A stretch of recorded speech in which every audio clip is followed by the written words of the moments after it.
Hi friends, this video shows how to insert lens into Canon 1100D.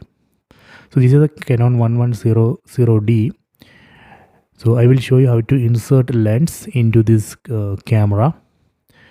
So first I will show you how to remove the lens.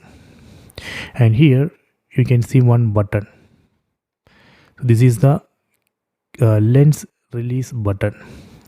And here you can see one white square. This is the lens mount index.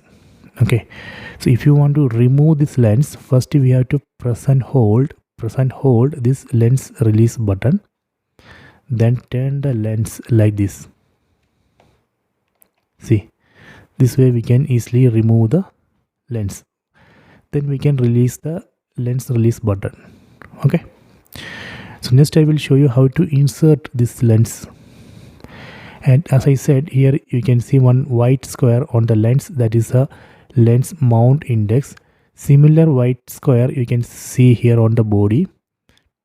First we have to align these two white squares.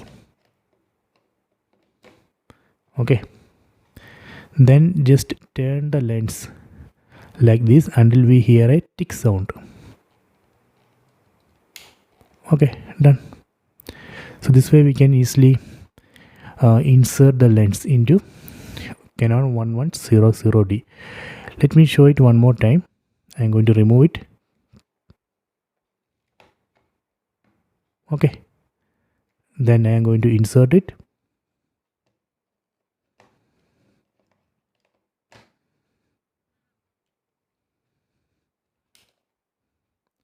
Done. So I hope you have enjoyed this video. Please subscribe my channel. Please like and share the video. If you have any doubt, please comment.